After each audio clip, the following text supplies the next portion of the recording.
True. to acknowledge that other person, that person being in your position. Yeah. You know? I wouldn't know what to do, bro. I wouldn't know what to do. I'm not even lying to you. I'd be like, wait, what? What is this? What? You got me a gift? Yeah. Hey, you never know, man. You never know. You ever seen that movie?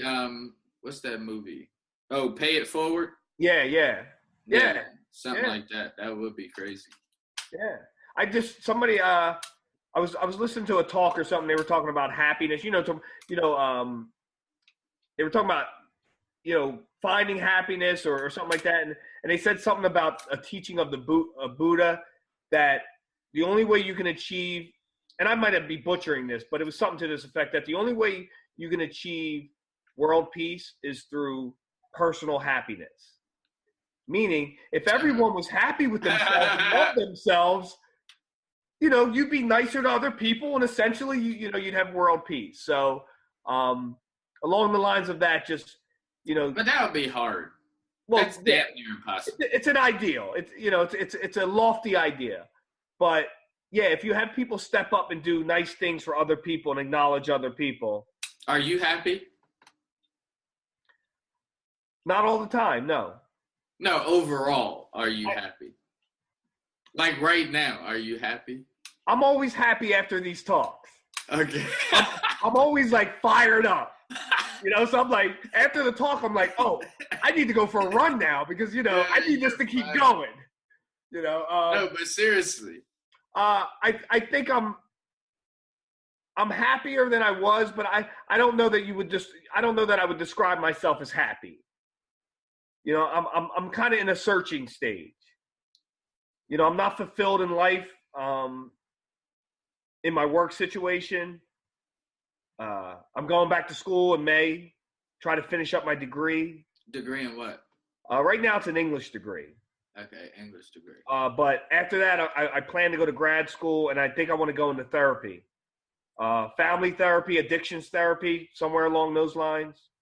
You know Adam Jasinski? No. In regards to rehab, you need to connect with him.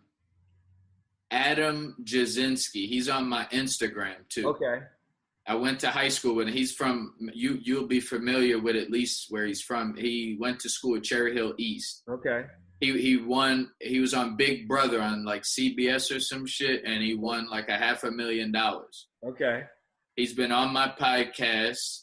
He's on Instagram. He has his own. He used to be into drugs and all that too. He had to beat that right after Big Brother and before Big Brother. Yeah. You need to connect with him. Like either get on his podcast or figure out some work with him. Because if you're going to get your master's, I'm sure he would want to connect with you.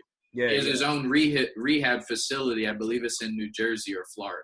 Okay. He lives in Florida though. Okay. Yeah, that's the plan. That's the plan for the future. That's what I'm looking at. Going, like I said, I'm going back to school. I'm close to my bachelor's.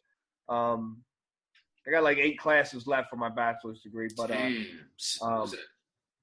been chipping away at it for a long time though, man.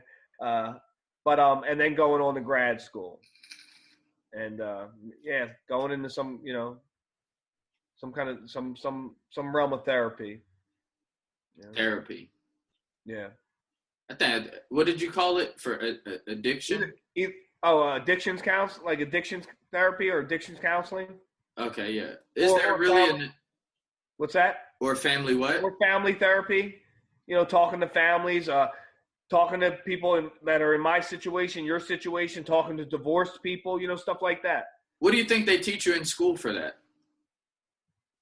I don't know. I'm actually taking psychology of personality in May. So I think it's a lot of psychology. It's a lot of life techniques probably. I don't know actually, but I'm assuming it's a lot of life techniques. I'll probably learn stuff that I've probably come up on not on my own, but kind of things that I've worked out on my own. In my own head. It's like talking to someone I've been to therapy. You go talk to someone. Sometimes they give you some good insight. Sometimes just talking to someone, you end up answering your own your own questions, or you work as you're talking, you work out. As it gets out, as the words come out, you're essentially working out what you're going through, and you work it out right there and then. I've had that happen. If someone was to say you're a sum total of all of the books that you've read, would you agree with them? I don't know. No. No. Okay. What if they said you're What if they say you're a sum total of the books that you read and the people that you know? Would you agree? Just maybe to some extent. Not all the books. I've read some books that I know that I just read simply for pleasure, and it has no bearing on me. But I've read other books. No, I think that I beg to differ there. It's impossible to read anything and not be affected by it, even an article. Not changed. I'm talking about not changed. You read it, you enjoyed it. That was the extent of it. Maybe you related to it. But then there are other books that you read and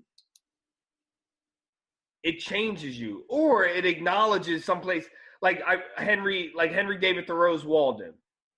Best book I ever read thus far. His whole philosophy is about simplicity. And I read that and I was like, what is it called? It's called Walden. Okay. And I read it and I was like, this is what I'm looking for. This is the philosophy I want to base my life on. I want it to be more simple. I don't want it to be complicated. I don't want more things. I don't want bigger things. I want to live by the less is more philosophy. That the less you have. Now, I'm not talking about poverty or anything like that. That's a different thing. You're gonna have a group of people trying to become impoverished. No, I'm not talking about that. But I'm saying you put something I saw on your Facebook a little clip. You had, which was interesting. You had rich man, poor man. You had the rich man had clothes, $40, $80, blah blah blah. The poor man had $400, $600. That's what I'm talking about. Like the less you have, the more free you are. I'll give you an example. In our country, the ideology of home ownership came about initially. There's a lot, but initially, loaning money, buying homes. This all came about early on because if a man had a mortgage, this is early in the industrial age. If a man had a mortgage, he was less likely to strike. Low wages were better than no wages. I say that just to say that the more stuff we attain, the more we become a slave to those things.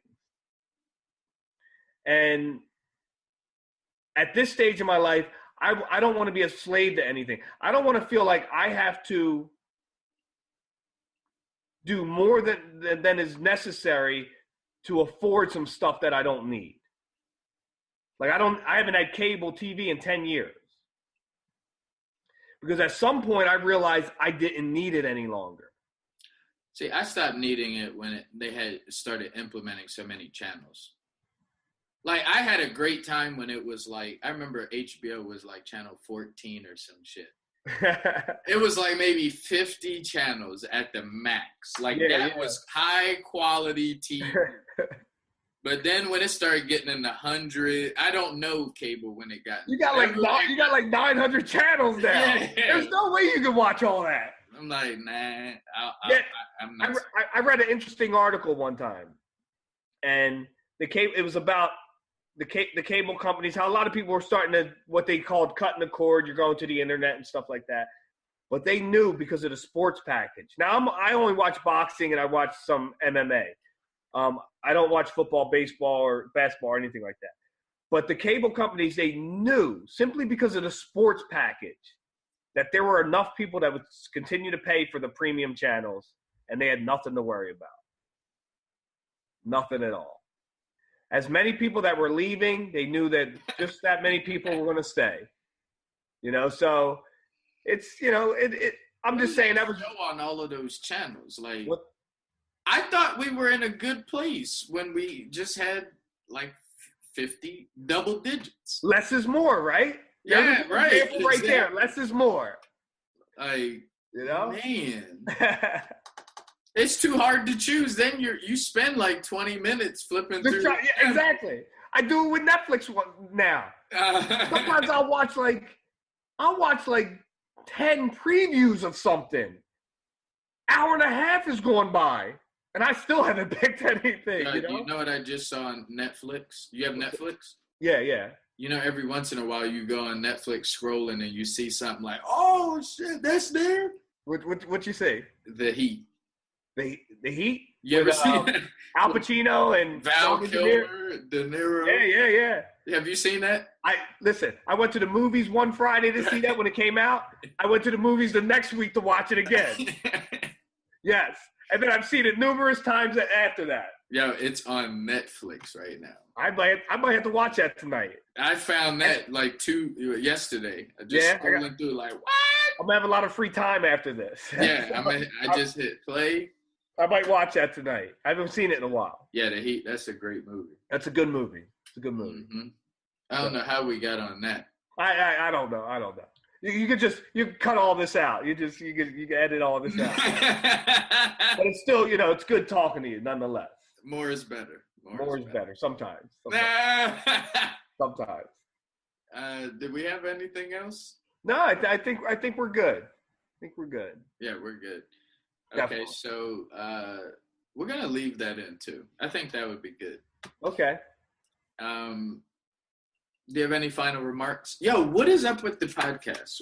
Is there any updates? You promised us an update like on day one. Like, give us some type of progressive news, because I'm not doing my part as well by not even bringing it up. I know you gave me some things to look at. I haven't. It's been the last 2 weeks have been a little hectic. I haven't looked at them yet. Nah, tell us something. But through the course of our conversation, I thought I was going to be entering this and just talking about a father's role in his kids' lives, and I still think it's primary. I still primarily wanted to be that, a father's relationship, but I think it's going to transcend that, because because it's not an isolated relationship. It's not just me and my kids. There's so many other people involved in it. Step-parent, the ex-wife, the new people in my kids' life. It's not isolated to just me and my kids. And I think for a while, that's what I was thinking in my head, that it was just me and my kids. But there's so many other people involved in this. Are you wiring this down to a name yet of the podcast? Well, initially I thought I called, this might sound corny. You ever heard of the band Godsmack? No, I never heard of it. It's a rock band, but I thought I was going to call it Dad Smack.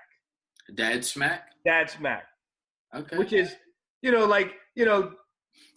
of like, we're just talking, it's dads getting together and we're talking and we're just talking smack and we're talking about raising, kids and what's going on in our lives and how to make things better and what we're doing, and that's kind of what I got right now.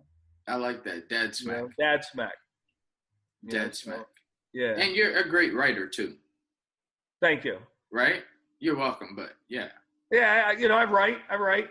Yeah, I think that's going to really come in handy when you do make that transition. So everybody, because again, with writing, it all goes connected to a blog as far as your podcast. Yeah. And the better you write and the more you become a great writer for having a podcast or doing great blogging, I think you're on to something which you have, man. I like your concepts. I like your honesty. I like that you never run from any question. You give us as much detail as you can, because at the end of the day, we understand the more details we know, the more we can relate to it, the more we can relate to something, the more we can work on changing it. It's hard to change a problem that we don't identify, but I think you make it very easy for us to see what we need to see. Ladies and gentlemen, this is another Billionaire Brown experience. Till next time. Dental problems don't get better the longer you wait. They just get worse and more expensive. The #1 dental plan in America today